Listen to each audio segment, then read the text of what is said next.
Camacho ahead of the back gets Canaleta. Yes. There's plenty of time left on the clock. I don't know why they're rushing Sinloan for it. Oh, even after that timeout in There was a foul before the Pamosa takes it. wow. Poke and deep. Hindi natin makita sa Siniloan. Canaleta dumps it inside. Traveling. Score at halftime is 38-27. Yun. Fingers in the post.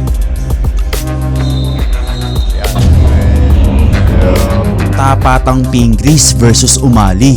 Hindi nagpatinag si Pingris sa lapad ng katawan ni Umali. Step back and kiss myself. Big time plays, big time plays. Laban ng Binyan Tatakjel na may 5-0 sa standings kontra sa Daruma Dragons. First quarter pa lang ay nag-init na sa opensa ang Binyan sa pangungunan ni Pamboy Raymundo. Corner 3 ni Roca Curva. Coast-to-coast layup ni Raymundo sa luwag ng depensa ng Dragons. Gandang pasahan sa ilalim na agad naman lumobo ang lamang sa 12. 4-minute mark, medyo may konting pisikalan dito. Pero grabe pa din ang depensa at opensa ang pinapakita ng Binyan ng first quarter.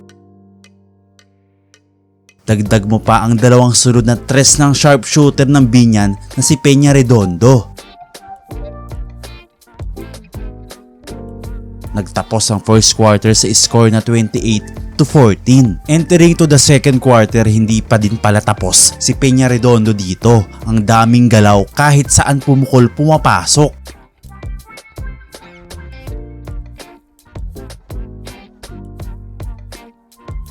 Minute mark, pinasok na din si Pinoy Sakuragi Mark Pingris. Pero dito sa play na to, binastos ni Camacho si KG Cañaleta dito. 4-minute mark, isang breakaway points na naman galing kay Estrada. Ang luwag talaga ng depensa ng Dragons. Dito sa play na to, out of nowhere, biglang sumulpot si Pingris para sa rebound. Nakipag-agawan buko. Grabe, ganda talaga tingnan, rebound si Mark Pingris. Pero pinipilit pa din ng Dragons makalapit sa Binyan.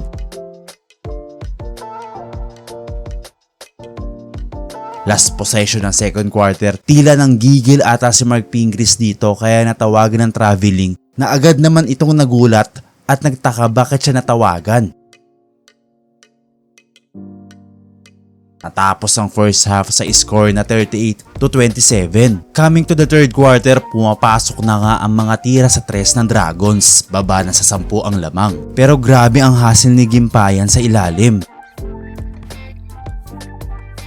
Dito sa play na to, gandang crossover ni Raymundo, sabay pasa sa ilalim kay Gimpayan, then sabay kick out sa corner 3 kay Roca Curva, then fake, sabay pull up jumper. Sobrang gandang tingnan at basic ang play ng Binyan. 6-minute mark, nag-ala Dirk Nowitzki, si Hilaria dito, one leg fade away.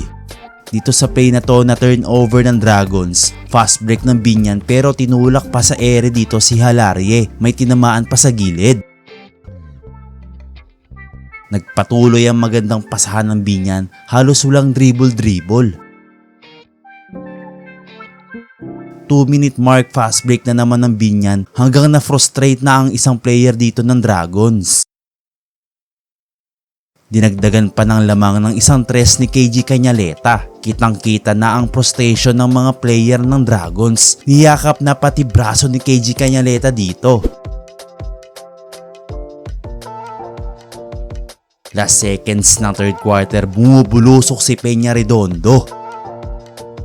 Natapos ang third quarter sa score na 69-47. Dito sa last quarter, pinasok na ulit si Mark Pingris at agad naman tong nakipagkaldagan kay Umali sa ilalim. Grabe ang lapad ni Umali pero hindi pa din natitinag si Mark Pingris.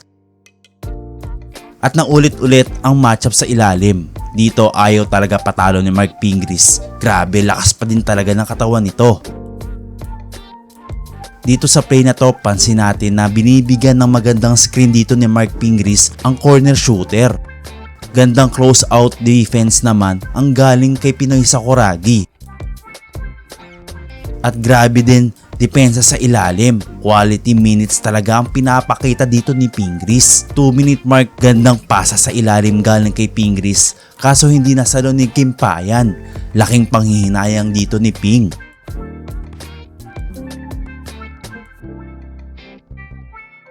Pero grabe, kahit tambak na ang laban, hindi pa din nawawala ang sipag sa ilalim ni Pingris. Lalo na sa depensa, hirap na ang Dragons at halos 30 na ang lamang ng Binyan. Nagtapos ang laro sa score na 92-61. Wagi ang Binyan tatakjel.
Actually, coach, yung Big Time Plays, inano ko eh. Nag-comment ako dun sa kanya. Big Time Plays, shoutout pala sa YouTube channel ng Big Time Plays. Thank you so much.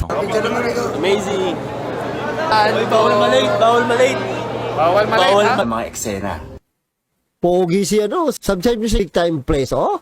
Oh, di ba? Pang Mr. Pogi yan dati yan. Bro, talagang napakataas ng mga views na ngayon ni Big Time Plays. Kaya congratulations sa'yo, bro. Si Big Time Plays, supportahan niya yan. Magaling din mag-video, tsaka kaibigan natin yan. Yo, shoutout nga pala sa Big Time Plays ng Malabon. For more basketball news and updates, just click the notification bell. At kung bago ka pa lamang sa channel na to, please subscribe and support my channel, guys. See you on the next video. Let's go! You don't like that! You don't like NBA basketball!